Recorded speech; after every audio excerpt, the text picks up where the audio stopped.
Welcome on in, ladies and gentlemen. Three Bold Takes. I'm Freddie, and I'm joined by Quinn and Chase here. As you can see, we're doing more college football picks week 6 this time. We have about 6 games that we're going to pick. Real quick, our updated records so far through week 5. Coming in the rear here, we have Quinn at 10 and 11. Not ideal. Then you got me coming in right in the middle here at 12 and 9, which is not ideal. But Chase, look at him, 15 and 6 on the year. We wanted to update you guys on how we're doing because we are getting flamed in the comment section. So hopefully we can turn this around and make you guys look bad. All right, guys. So now we're take our attention to a 6 o'clock game.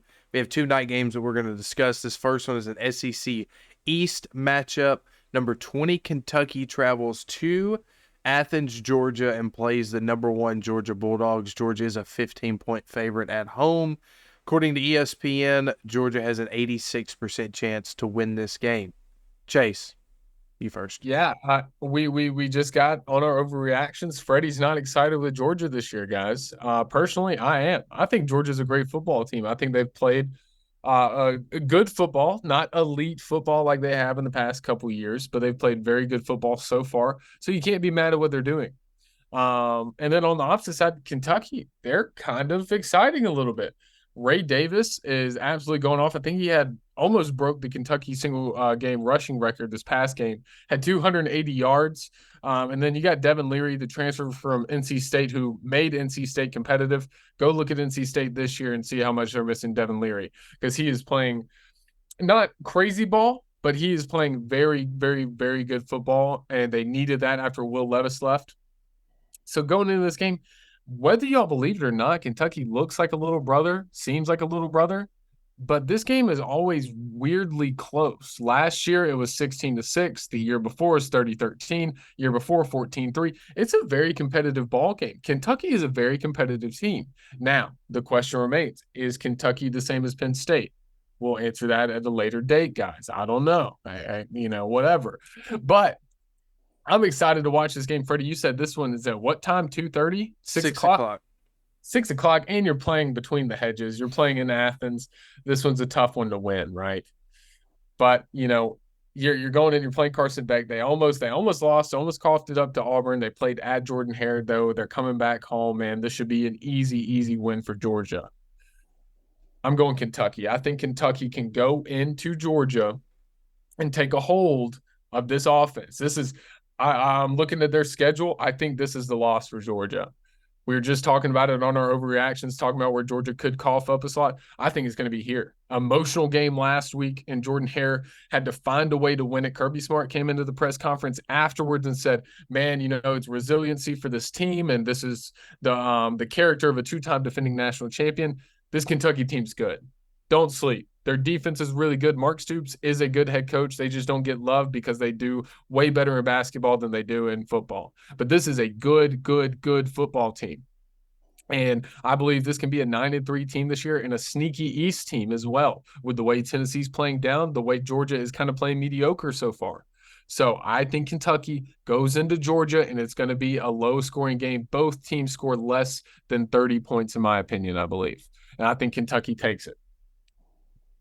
You bring up Kentucky's looking good. Kentucky's coming into this game ranked. I think that is an X factor for this. I think there's a big old chip on Kentucky's shoulder. You watch them play against opponents that they've played this season. They really do a really good job of establishing the line of scrimmage. And that running back, man, he's something to watch, especially his performance against Florida.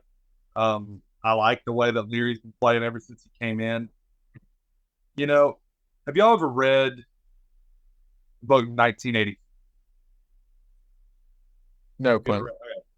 You follow a dude, he's fighting this tyrannical government, and he's winning at every turn, sticking it to the man. That's the energy Kentucky's got. But I've got a spoiler alert for how that book ends. He gets caught, he gets tortured, he goes right back into being a mindless zombie like everyone else that he was trying to escape from.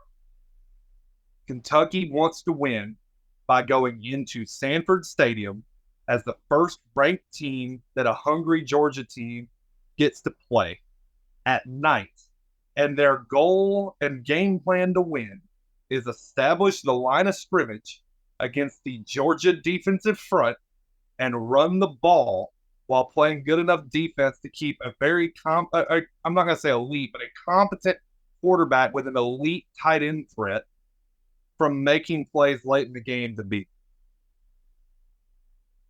It's not gonna happen. Like Georgia's winning this game. Like this is one of those like fairy tales don't exist when you're playing against big, like it used to be the joke of fairy tales don't exist when you're playing Big Bad Bama. Fairy tales don't exist when you're playing this Georgia team. Their defense will choke you out unless you can beat them deep on the edges. Kentucky can't do that. Georgia will win the game. Wow. Did not expect to receive a book review here on Three Bold Takes. I know I didn't. But with that being said, Quinn, you said a lot of things there. And Chase, you also that I both agree with. Georgia is a very good football team. They are. Even though I'm not sold on them and I don't think that they're like the number one team in the country right now, they're still one of the three best teams in the country. That's just fact. I do think they lose a football game this year in the regular season. They're not going undefeated. Spoiler alert, it's not happening this year. But I think it comes within their three of the last four on their schedule. And these are all back-to-back. They play Missouri, Ole Miss, and Tennessee.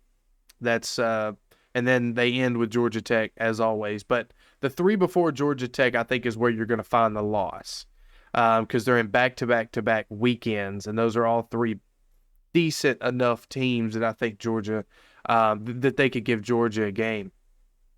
I think this game is close. I said I thought the Auburn game would be close. I think this game is going to be close compared to the spread. The spread's 15. I think Kentucky covers the spread, but I think Georgia wins the game.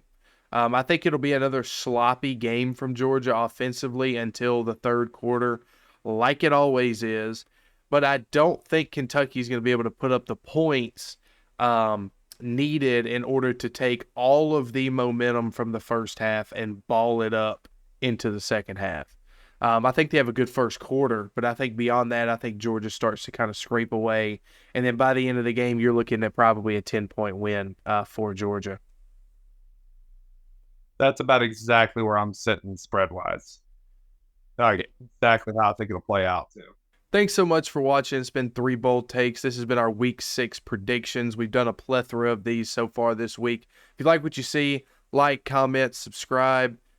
We've got a lot of comments recently, and we're loving all the ones that's been coming our way. You guys have been showing some great love and hate, but we're here for it. So for the guys over at Three Bold Takes, I'm joined by Quinn, Chase, I'm Freddie, and we're out. We'll see you next week.